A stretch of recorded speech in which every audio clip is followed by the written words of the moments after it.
This is The Mindful Heart Hears, and you are listening to the story of St. Nicholas. The following is an excerpt from In God's Garden, Stories of the Saints for Little Children by Amy Steedman. Minor changes and omissions have been made to the text.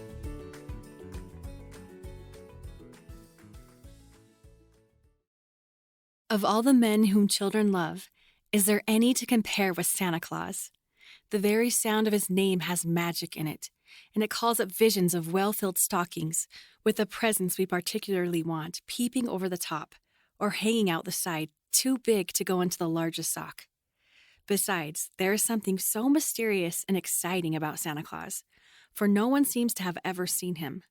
But we picture him as an old man with a white beard, whose favorite way of coming into our homes is down the chimney, bringing gifts for the good children and punishments for the bad. Yet this Santa Claus, in whose name the presents come to us at Christmas time, was a very real man who lived long years ago, and we can learn a great deal about him, starting with his true name, Nicholas. The father and mother of Nicholas were noble and very rich, but what they wanted most of all was to have a son. They were Christians, so they prayed to God for many years that he would give them their heart's desire. And when at last Nicholas was born, they were the happiest people in the world. They thought there was no one like their boy, and indeed he was wiser and better than most children. But alas, while he was still a child, a terrible plague swept over the country, and his father and mother died, leaving him quite alone. All the great riches which his father had possessed were left to Nicholas, and among other things, he inherited 3 bars of gold. These golden bars were his greatest treasure, and he thought more of them than all the other riches he possessed. Now in the town where Nicholas lived, there dwelt a nobleman with 3 daughters. They had once been very rich, but great misfortunes had overtaken the father, and now they were all so poor they had scarcely enough to live upon. At last a day came when there was not even bread enough to eat, and the daughters said to their father, "Let us go out into the streets and beg, or do anything to get a little money, that we may not starve." But the father answered, "Not tonight. I cannot bear to think of it. Wait at least until tomorrow. Something may happen to save my daughters."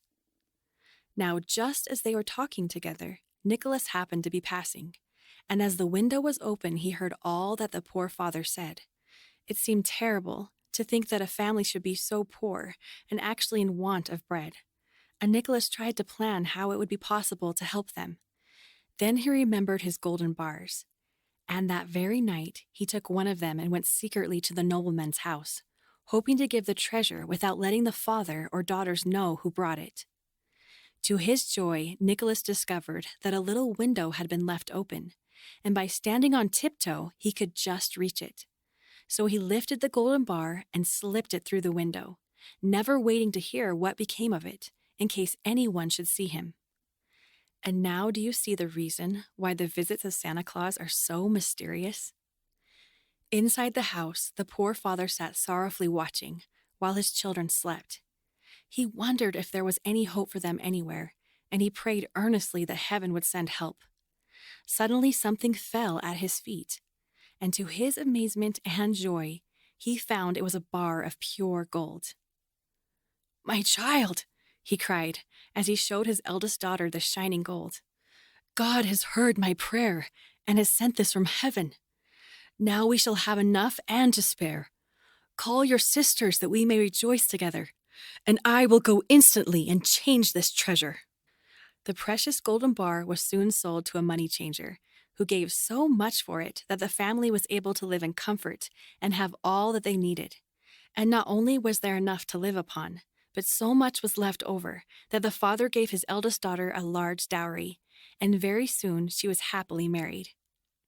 When Nicholas saw how much happiness his golden bar had brought to the poor nobleman, he determined that the second daughter should have a dowry too. So he went as before and found the little window again open, and was able to throw in the second golden bar as he had done the first.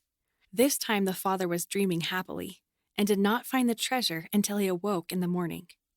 Soon afterward, the second daughter had her dowry and was married too. Because it was not usual for golden bars to fall from heaven, the father wondered if by any chance human hands had placed them in his room. So he made up his mind to keep watch every night, in case another golden bar should be sent as a portion for his youngest daughter. And so, when Nicholas went the third time and dropped the last bar through the little window, the father came quickly out and caught Nicholas by his cloak before he had time to hide. "Oh, Nicholas," he cried, "is it thou who hast helped us in our need? Why didst thou hide thyself?"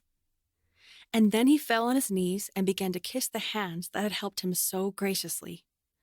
But Nicholas bade him stand up and give thanks to God instead, warning him to tell no one the story of the golden bars. This was only one of the many kind acts Nicholas loved to do, and it was no wonder that he was beloved by all who knew him. Soon afterward, Nicholas made up his mind to enter God's service as a priest. Above all things he longed to leave the world and live as a hermit in the desert. But God came to him in a vision and told him he must stay in the crowded cities and do his work among the people. So he went off on a journey to Egypt and the Holy Land to see the deserts and the hermits who lived there. But, remembering what God had bade him to do, he did not stay there and returned to his own country. On the way home, a terrific storm arose, and it seemed as if the ship he was in must be lost. The sailors could do nothing, and great waves dashed over the deck, filling the ship with water. But just as all had given up hope, Nicholas knelt and prayed to God to save them, and immediately a calm fell upon the angry sea. The wind sank to rest, and the waves ceased to lash the sides of the ship, so that they sailed smoothly on, and all danger was past. Thus Nicholas returned home in safety, and went to live in the city of Myra. His ways were so quiet and humble that no one knew much about him, until it came to pass one day that the Archbishop of Myra died. In his place, Nicholas was made Archbishop of Myra, to the joy of all in the city who knew and loved him. Not long after this, there was great trouble in the town of Myra, for the harvest of that country had failed, and a terrible famine swept over the land. Nicholas, as a good bishop should, felt the suffering of his people as if it were his own, and did all he could to help them. He knew that they must have corn or they would die. So he went to the harbor where 2 ships lay filled with grain, and asked the captains if they would sell him their cargo. They told the bishop they would willingly do so, but it was already sold to merchants of another country, and they dared not sell it over again. "Take no thought of that," said Nicholas. "Only sell me some of thy corn for my starving people, and I promise thee that there shall be nothing wanting when thou shalt arrive at thy journey's end." The captains believed in the bishop's promise, and gave him as much corn as he asked. And behold, when they came to deliver their cargo to the owners, there was not a bag lacking. Many more stories were told after the death of St. Nicholas, and it ever helped and comforted his people to think of him and the love and protection he had provided. Young maidens in need of help remembered the story of the golden bars and felt sure the good man would not let them want. Sailors tossing on the stormy waves thought of that storm, which had sunk to rest at the prayer of St. Nicholas. And little children perhaps have remembered him most of all. For when the happy Christmas time draws near, who is so much in their thoughts as St. Nicholas, or Santa Claus, as they call him? Perhaps they are a little inclined to think of him as some good magician who comes to fill their stockings with gifts. But they should never forget that he was the kind bishop who in olden days loved to make the little ones happy.